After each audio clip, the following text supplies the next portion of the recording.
सफाई मजूर काँग्रेसच्या माध्यमातून आज ही पत्रकार परिषद घेण्यात आली आहे।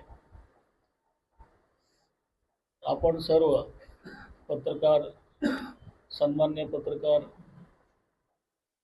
आम्हाला आता आपलाच भरोसा राहिला आहे। राजकीय किंवा कोणी आमदार खासदार आमचा कोणी वाली नाही आहे, किंवा आमचा बोलणारा कोण नेता नाही आहे, कोण आमदार नाही आहे, कोण खासदार नाही, कोण नगरसेवक। इथे सफाई कामगार आज 75 वर्ष पार झाली, तो गुलामीबद्दल बाहेर येतो चाललाय, पण तो आणखी जास्तीत जास्त गुलामीमध्ये चाललाय। आज इतकी दयनीय परिस्थिती आहे सफाई कामगाराची की सफाई कामगारांना कॉन्ट्रॅक्टमध्ये काम करावं लागतं, कॉन्ट्रॅक्टमध्ये त्यांना पगार मिळत नाही, आणि कॉन्ट्रॅक्ट आमचं नियम आहे, सुप्रीम कोर्टाचे आदेश लागले आहे। सुप्रीम कोर्टाने स्पष्ट दिलेले आहे 1970-37 पेज 10 नंबर पॅरामध्ये की अति आवश्यक सेवा जी घाणीची आहे त्यामध्ये कॉन्ट्रॅक्ट नसावा। त्यालाच पकडून आपलं 1995ला सुप्रीम कोर्टाचा दुसरा आदेश आहे की या अति आवश्यक सेवेमध्ये सफाई कामाचा कॉन्ट्रॅक्ट नसावा। आम्ही विधानसभेमध्ये 98-99ला नागपूरच्या ह्याच्यात आम्ही 72 माग मी आयोगावर सदस्य होतो तेव्हा आम्ही जो अहवाल दिला होता त्याच्यात 72 मागण्या आमच्या मान्य केल्या। त्याच्यातही त्यांनी मान्य केलं विधानसभेमध्ये की आम्ही सफाई कामामध्ये कॉन्ट्रॅक्ट घेणार नाही।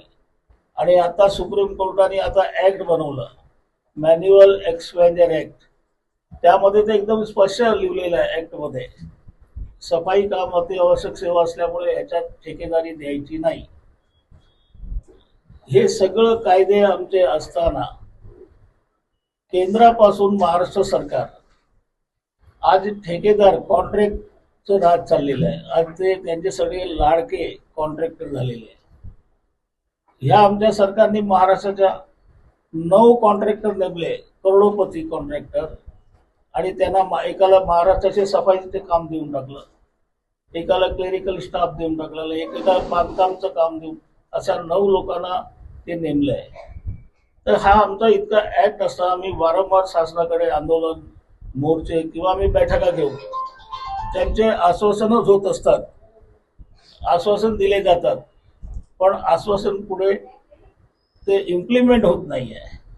त्यात आमचं देवेंद्र फडणवीस जे आहे किंवा मोदी असो, हे सफाई कामगारांना गुलाम म्हणून ठेवण्यासाठी त्या काळामध्ये जी वागणूक मिळत आता हळूहळू तशी आता सफाई कामगारावर गुलामीसारखं वागणूक आम्हाला महसूस होत आहे।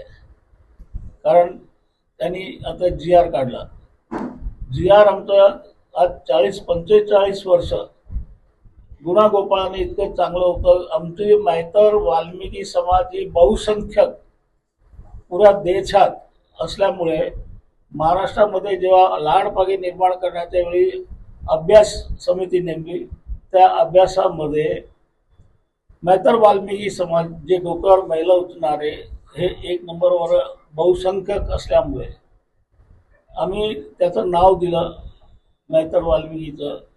मेहतर वाल्मिकी व घाणीशी संबंध असलेले इतर जाती, मग त्यामध्ये मांग, मातर, OBC, मराठा जे असतील, आम्ही कोणावर अन्याय केला नाहीये।